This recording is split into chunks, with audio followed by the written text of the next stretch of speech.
So hello everyone, welcome back to the Nameless Effort. This is video number 11 and आज मैं cover करूँगा कि मैंने 25th सितंबर को क्या क्या किया.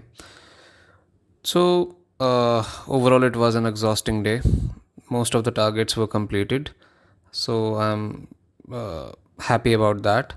But let's cover them in detail what happened. So सबसे पहले तो मेरा टारगेट था 8 hours on forest and ये more or less complete हो चुका है. So let's tick this off. Second था HCF and LCM lecture 4, 5 and 6 with notes. ये काफ़ी एम्बिशियस टारगेट था एंड टू बी ऑनेस्ट बहुत ज़्यादा टाइम लगा इनको करने में. लाइक ऑलमोस्ट 5 to 6 hours लगे but it was worth it और हो गए ये and I am happy about it. Now अगला टारगेट था 4 videos of verb with notes. इस पर मैं बाद में आऊँगा बट पहले मैं कवर करता हूँ वोकैब. मैं अपने दिन की शुरुआत वोकैब से ही करता हूँ क्योंकि सबसे फ्रेश होते हैं हम सुबह मॉर्निंग में, तो चीज़ें याद रह जाती हैं. अदरवाइज़ रात को तो हम एग्जॉस्ट हो चुके होते हैं और कुछ भी याद नहीं रहता ऐसे में. तो दिन की स्टार्टिंग में ही मैं वोकैब कर लेता हूँ. वोकैब का एक 90 से 100 मिनट का एक सेशन. सो जैसा कि मैंने लिखा हुआ है कि strictly under 90 to 100 minutes and today it was almost like 96 to 97 minutes. So yes, I was able to keep it under 100 minutes because otherwise वो productivity बाकी चीज़ों में हैम्पर करने लगती है.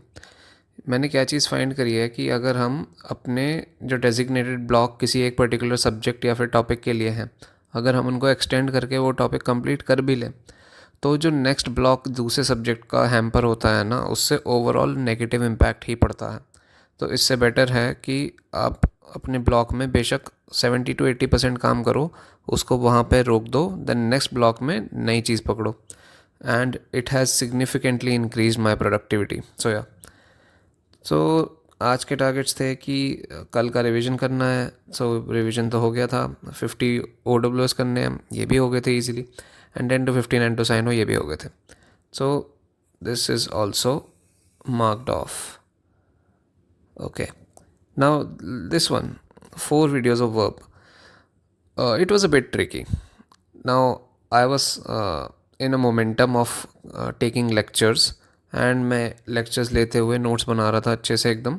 2 lectures properly एकदम complete हो गए and third lecture around 1 घंटे का था and उसमें around 40 मिनट के मार्क पे टीचर ने बोला कि अब आपकी प्रैक्टिस स्टार्ट होगी. एंड देन उसके बाद मैंने नोटिस किया कि थर्ड वीडियो एंड ऑनवर्ड्स इसमें प्रैक्टिस सेशन है. ये कॉमन पैटर्न है सर का, ये हर चैप्टर के साथ में ऐसा ही करते हैं. बट द प्रॉब्लम वाज कि मैं थोड़ा एग्जॉस्टेड था एंड मैं ऐसे स्टेट ऑफ माइंड में नहीं था कि मैं रिफ्लेक्टिव स्टडी कर सकूं, थोड़ी सी रिकॉल कर सकूं चीज़ों को. सो आई थॉट कि इसको मैं कल पिकअप करूँगा. अदरवाइज़ अगर मैं ज़बरदस्ती फोर्स करता तो it might have been deteriorating. So I didn't force the issue here. अब मैं कल इसको हैंडल करूँगा. बाकी आज मैंने यू कैन से अपने साइड से 2.5 वीडियोस कंप्लीट कर लिए and which is a decentish achievement. So I am overall like pleased with my day. अब बात करते हैं कि अब कल क्या करेंगे. 26 सितंबर. So to not waste any time, आज मैंने पहले ही लिख लिया था. सो 26 सितंबर and it's a Friday. So I have decided to slightly up the game, slightly challenge my self more कि 8.5 hours रजिस्टर करने हैं मुझे फॉरेस्ट में and it will be worth it. अगर मैं इसको पुश करके ला पाता हूँ 8.5 से 9, फिर 9 से 10, then it will be worth it.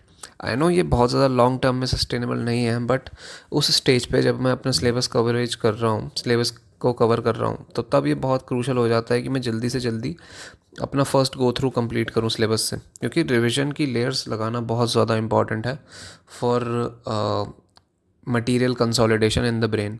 Otherwise material याद तो रहता है बट उतना तेज़ी से क्लिक नहीं होता. लाइक चीज़ें विद इन सेकेंड्स आपको ऐसे क्लिक होनी चाहिए चुटकियों पे. तो ये चीज़ मैं करना चाहता हूँ, उसके लिए जल्दी से जल्दी सिलेबस करना इम्पॉर्टेंट है. सो क्या क्या टारगेट्स हैं कल के. परसेंटेज चैप्टर कल मैं स्टार्ट करूँगा.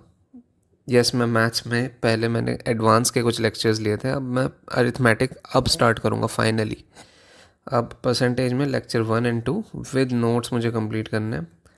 एंड जैसा कि मैंने बोला था कि वर्ब को मैं कल ठीक से हैंडल करूँगा, जिसमें मैंने जो अपने नोट्स बनाए हैं उन सभी को मुझे रिवाइज़ करना है। एंड देन मुझे अटैम्प्ट करने हैं क्वेश्चंस, और इसमें 2 लेक्चर के क्वेश्चंस अटैम्प्ट करने हैं। क्योंकि यूजुअली क्या होता है कि अगर मैं खाली लेक्चर्स ले रहा हूँ तो मेरे को जितना समय 3 से 4 लेक्चर विद नोट्स में लगेगा, मुझे उतना ही समय 2 लेक्चर प्रैक्टिस करने में लगेंगे। सो इसी वजह से ये 2 लेक्चर हो गए 4 से, एंड इट इज़ फाइन। अब तीसरा है, ये एडजस्टमेंट करना बहुत इंपॉर्टेंट था। अगेन मेरे को 90 से 100 मिनट का ही सेशन रखना है ये, एंड इसमें 25 का रिवीजन होगा, 50 इडियम एंड फ्रेजेस। अब ये जो है ये सिग्निफिकेंटली मोर टाइम लेते हैं देन OWS, क्योंकि मैं हर एक इडियम फ्रेज जो मेरे को नया लगता है मैं उसके ऊपर एक सेंटेंस का यूज़ केस बनाता हूँ, एंड देन उसके कॉन्टेक्स्ट के अकॉर्डिंग उसको लिख के देखता हूँ। इससे बहुत हेल्प होती है, इससे मेमोरी में स्टिक कर जाती हैं चीज़ें, अदरवाइज़ बहुत बोरिंग हो जाता है याद करना। एंड इसी वजह से इसमें ज़्यादा टाइम लगता है, तो मैं कोई एंटोसाइनो नहीं करने वाला कल। यूजुअली मेरा टारगेट रहता है कि वीक में अराउंड लेट्स से 100 हो जाए हर एक चीज़, एंड एंटोसाइनो मैंने ऑलरेडी इस वीक में 100 से ऊपर कर लिए हैं। सो अगर मैं इडियम एंड फ्रेजेस और कर लेता हूँ then it will be great. So, yeah, this was about it. I would like to keep this momentum going, and whoever is watching, I hope you have a great day, and I will see you in the next one. Thank you for watching.